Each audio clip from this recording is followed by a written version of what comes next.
د ګنا پیټ دی را پنکړ سرګردان دی کړم اے لالا هم دی دنیا ستړی ستومان دی کړم د ګنا پیټ دی را پنکړ سرګردان دی کړم اے لالا د ژوند لار ستومان دی کړم اے لالا هم دی دنیا ستړی ستومان دی کړم څښتن می ښکلی کړم پیدا. بسم الله الرحمن الرحيم. الحمد لله رب العالمين حمد الشاكرين، الصلاة والسلام على سيد الأنبياء والمرسلين سيدنا ونبينا وشفيعنا ومولانا محمد وعلى آله وأصحابه الطيبين الطاهرين. قدرمن اوریدونکو د ژوند د لارې د خپرونې مینوالو، السلام علیکم ورحمة الله وبرکاته. ستاسو روغتیا او خوشحالي د پاک رب نه غواړم په دې هیله چې د صحت او عافیت جامې پر تن ولرئ او خوشحالي مو په برخه وي. دا د زه محمد یاسین فهیم د ژوند د لارې د خپرونې په وړاندې کولو کې ستاسو په خدمت کې یم. زموږ د نننۍ خپرونې موضوع بیا هم د حشر له میدان څخه تر جنت او دوزخه پورې. قدرمنو اوریدونکو، د حشر ورځ او د حساب ورځ ډیره سخته ورځ ده. هلته به هر انسان د خپلو اعمالو او ګناهو مطابق په خپلو خپلو کې ډوب وي. څوک به تر خپل زنګنو پورې ډوب وي، څوک به تر نامه پورې، څوک تر سینو پورې او څوک تر خپل ستوني پورې به په خپلو خپلو کې ډوب. او غیر د الله رب العزت د رحم او د فضل نه او د محمد رسول الله صلی الله علیه وسلم د شفاعت نه بله د خلاصون لار هلته نشته. خو ځینې داسې کسان چې د الله محبوب بندگان دي، څوک به خپلې کورنۍ ته، څوک به خپل قوم ته او څوک به خپلې قبیلې ته شفاعت کوي. د الله په حضور کې الله به د هغه په شفاعت باندې دې انسانانو ته بخښنه کوي. حضرت ابي سعید خدری رضی الله تعالی عنه فرمایی ان رسول الله صلی الله علیه وسلم قال إن من أمتي من يشفع للفئام من الناس ومنهم من يشفع للقبيلة ومنهم من يشفع للعصبة ومنهم من يشفع للرجل حتى يدخل الجنة. رواه البخاري. ابو سعید خدری رضی الله عنه فرمایی چې رسول الله صلی الله علیه وسلم فرمایل زما د امت څخه به داسې کسان وي چې د خلکو یوې لویې ډلې ته به شفاعت کوي، او زما په امت کې به داسې کسان هم وي چې د یوې قبیلې شفاعت به کوي، او داسې کسان هم شته چې د یوې کورنۍ شفاعت به کوي، او داسې کسان هم شته چې د یو شخص او د یو انسان شفاعت به کوي، تر دې چې ټول جنت ته داخل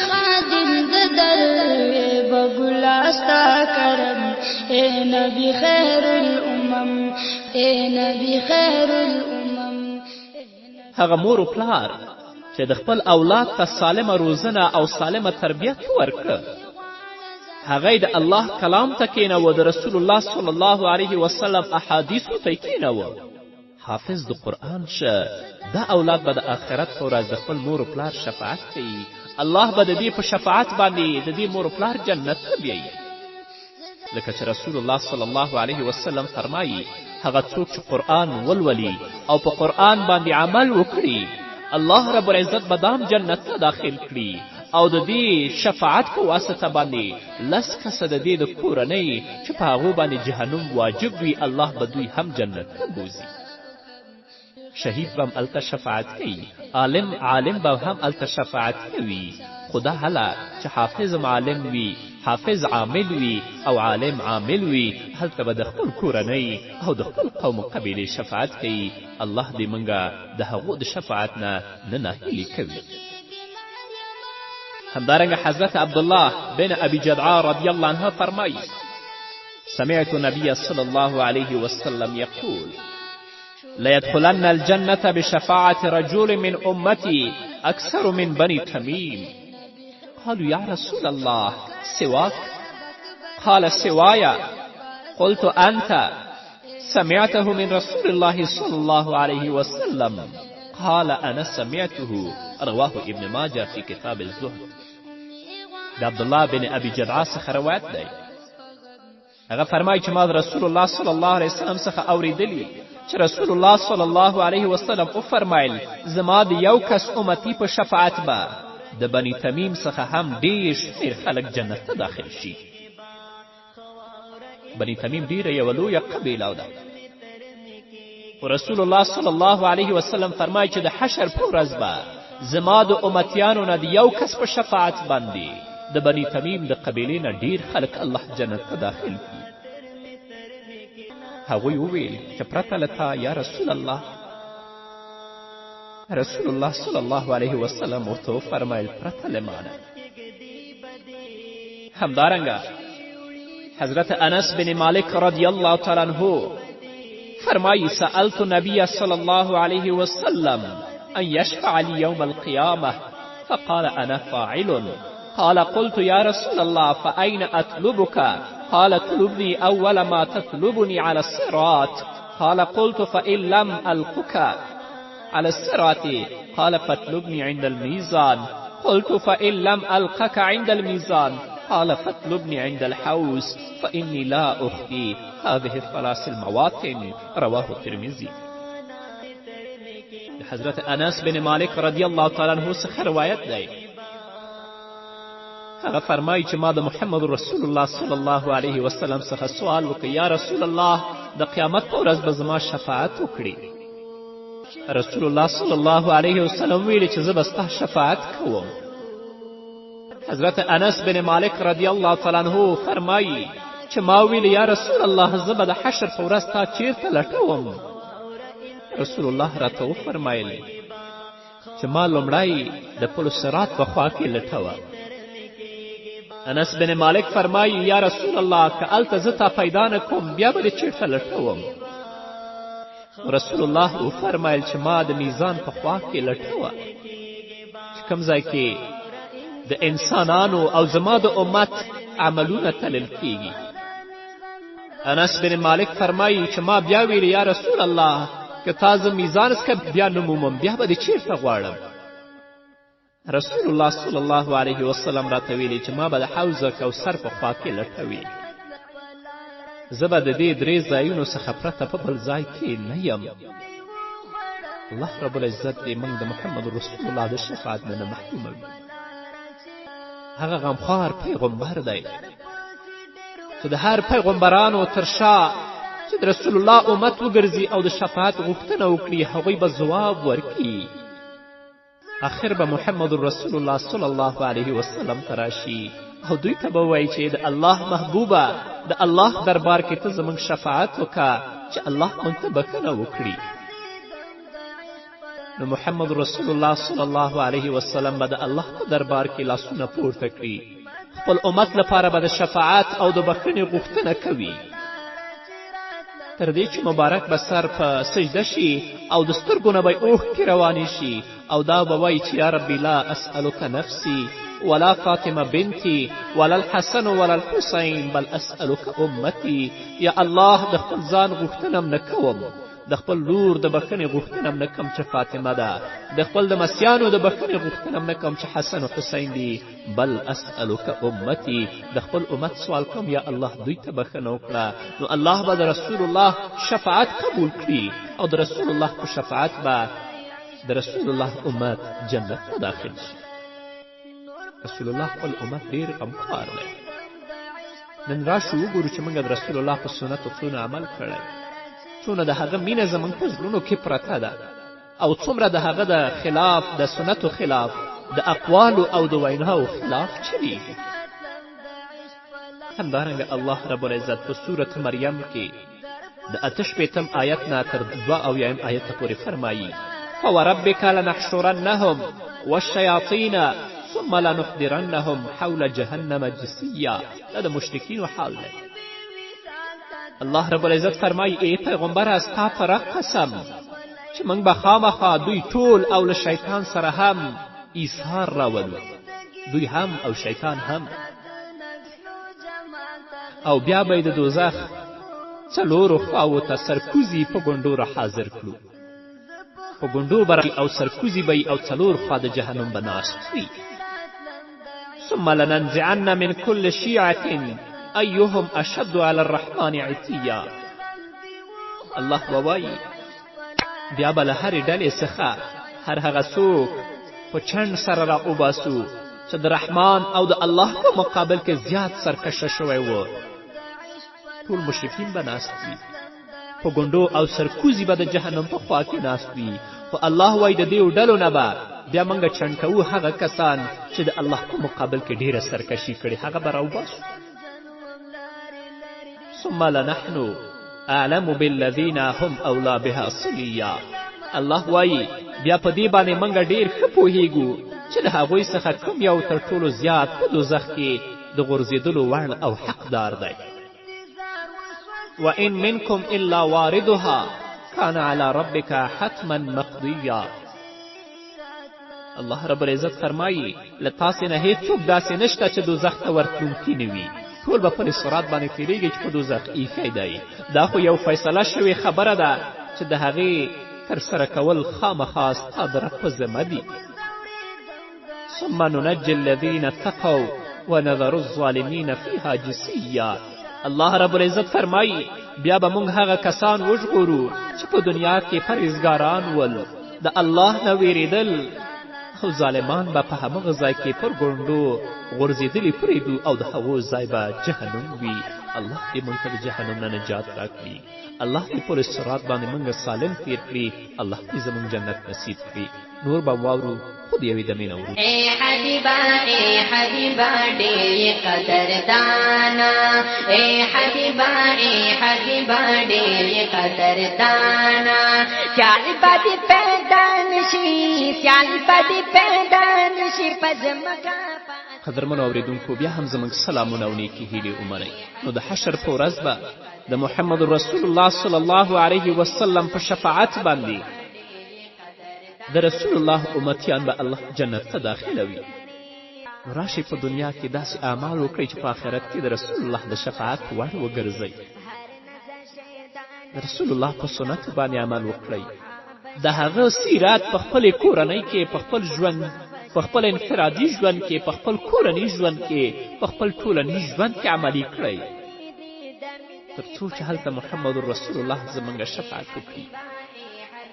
حضرت ابي هريره رضی الله تعالی عنه فرمایي قال رسول الله صلی الله علیه وسلم ترد علی امتی الحوض وانا اذود الناس عنه كما يذود الرجل ابل الرجل عن ابله.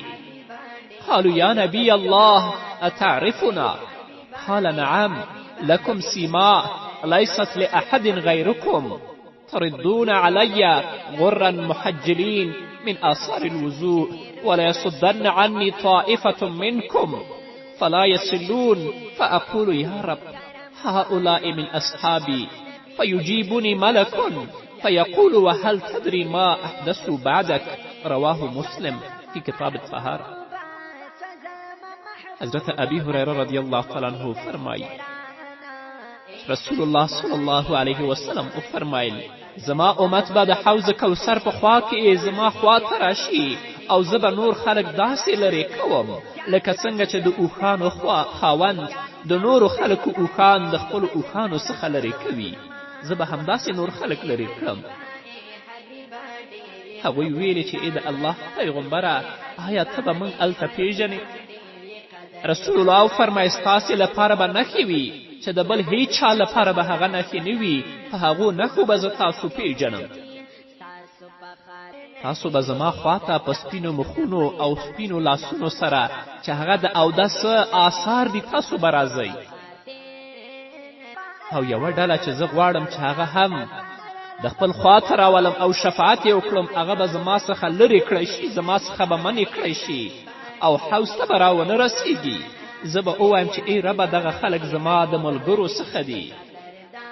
نو یوه ملائکه به ځواب راکړي ته څه پوهېږې چې دوی ستا څخه وروسته د کومو بدعتونو مرتکب شوي دي. نو رسول الله صلی الله علیه وسلم به هلته خپل امت د هغو نښو نښانونه پیژني چې په دنیا کې اودسونه کړي دي، خپل مخونه او خپل لاسونه یې وینځلي دي، نو د دوی مخونه او د دوی لاسونه به هلته ځلیږي. رسول الله به یې پیژني چې دا زما ملګري او زما امتیان دي. حوض کوثر ته به یې راولي او د الله په دربار کې به شفاعت وکړي او د حوض کوثر اوبه به ورکړي. اما هغه کسان چې په دنیا کې د مانځه پابند نه دي، د اوداسه توجه هغوی سره نشته، د مانځه توجه هغوی سره نشته، هغوی به هلته دا نښې نه لري. هغه ډله چې را روانه ده، الله به بیرته تاو کړي، نه به پرېږدي چې رسول الله ته راشي. رسول الله به وایي چې دا زما ملګري دي. ای زما ربه، ملکه به ورته آواز وکړي چې ته څه پوهېږې چې وروسته ستا د مرګ نه دوی څه وکړل؟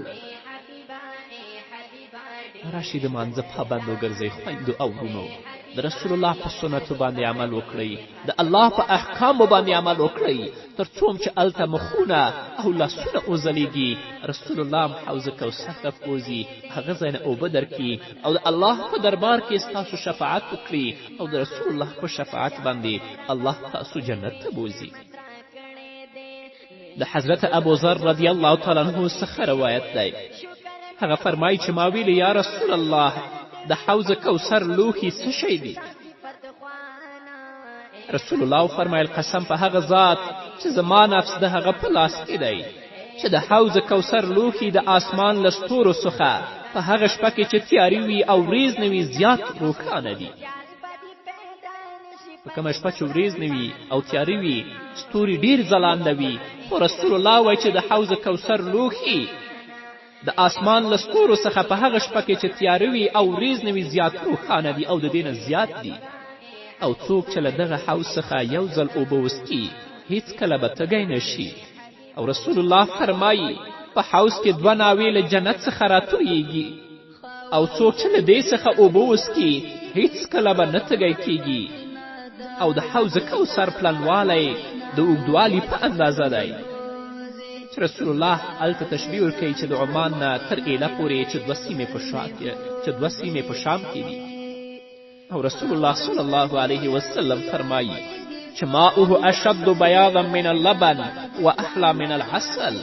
د حوض کوثر اوبه له شودو څخه زیاتې سپینې دي او له شاتو او د ګبینو څخه زیاتې خوږې دي.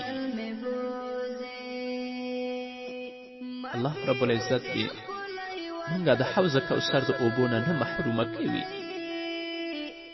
الله دې مونږ ته د محمد رسول الله شفاعت نصیب کړي چې د هغه په شفاعت باندې الله مونږ ته بښنه وکړي. همدارنګه حضرت ابي سعید خدری رضی الله عنه فرمایي قال رسول الله صلی الله علیه وسلم اما اهل النار الذين هم اهلها فانهم لا يموتون فيها ولا يحيون ولكن ناس أصابتهم النار بذنوبهم أو قال بخطاياهم فأماتهم إماطة حتى إذا كانوا فحما أذن بالشفاعة فجيء بهم ذبائر فبصوا على أنهار الجنة ثم قيل يا أهل الجنة أفيضوا عليهم فينبتون نبات الجنة تكون في حميل الصيل. فقال رجل من القوم كان رسول الله صلى الله عليه وسلم قد كان بالبادية. رواه مسلم في كتاب الإيمان. ابو سعید خدری رضی الله عنه فرمایي چې رسول الله صلی الله علیه وسلم فرمایل چې دوزخیان هغه کسان دي چې د اور لایق دي، هلته به نه مړه کیږي او نه به ژوندي کیږي، بلکې تل لپاره به هغوی د الله په غضب او د الله په عذاب کې ګرفتاره وي.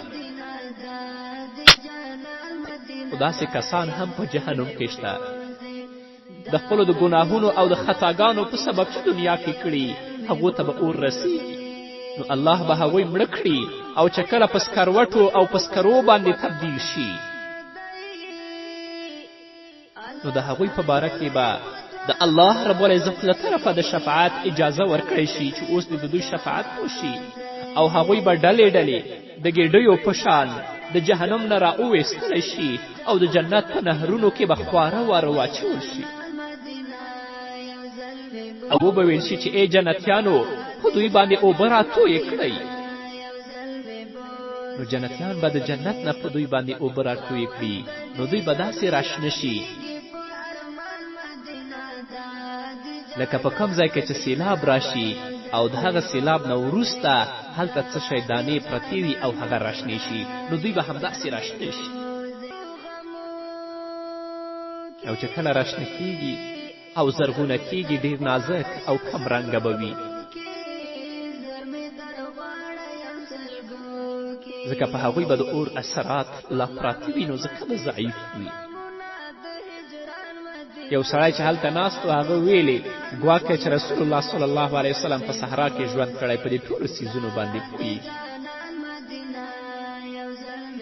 نو دا هغه کسان دي چې په خپلو ګناهونو او خطاګانو باندې الله دوی جهنم ته بیایي په جهنم کې به سوځي د سکرو په شان به شي خو د رسول الله صلی الله علیه وسلم په شفاعت باندې به دوی سکروټو په شان د سکرو په شان د جهنم نه راوایستلی شي او جنتیانو ته وویل شي چې په دوی باندې اوبه راټویې کړئ نو چې کله اوبه په دوی راټویې کړي لکه دانې په شان به دوی زرغونه شي او بیرته به د دوی صورت برابر شي الله په جنت ته بوځي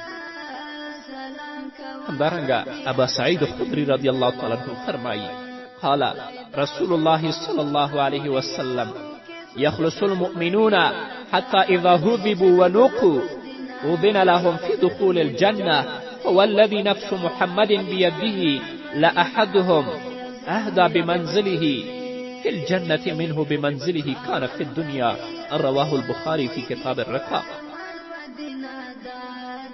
حضرت ابی سعید خدری رضی الله عنه فرمایی قال رسول الله صلی الله علیه وسلم يخلص المؤمنون من النار فيحبسون على قنطرة بين الجنة والنار فيقص لبعضهم من بعض مظالم كانت بينهم في الدنيا حتى إذا هزبوا ونقوا أذن لهم في دخول الجنة فوالذي نفس محمد بيده لأحدهم أهدى بمنزله في الجنة منه بمنزله كان في الدنيا رواه البخاري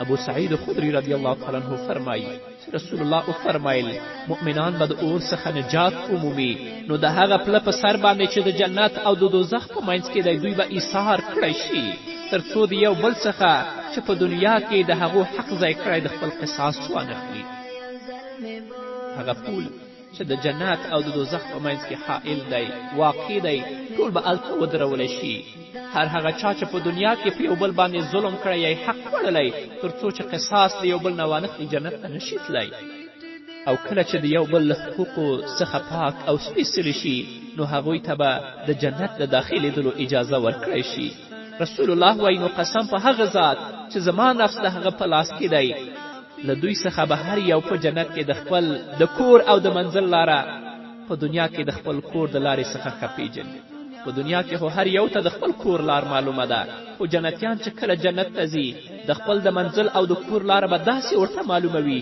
لکه څنګه چې په دنیا کې دې ته د خپل د کور لاره معلومه وه حتی د دې نه به هغه لاره ډېره ښه ورته معلومه وي الله دې په موږ باندې رحم وکړي الله دې زموږ ګناهونه معاف کړي الله دې موږ ته جنت نصیب کړي الله رب العزت دې ما ته تاسو ته زموږ ټولو خویندو ورونو ته د نیکو اعمالو توفیق راکړي او موږ ته دې هدایت وکړي تر څو چې هلته جنت زموږ ځای شي او الله هم د جهنم نه وساتي په دې هیله نو قدرمنو اورېدونکو دا وه زموږ نننۍ خپرونه چې ستاسو درانه حضور ته وړاندې شوه تر بلې خپرونې پورې تاسو ټول په پاک رب سپارم ښاد بریالي او کامیاب اوسئ الله مو مل شه مرغی او سکون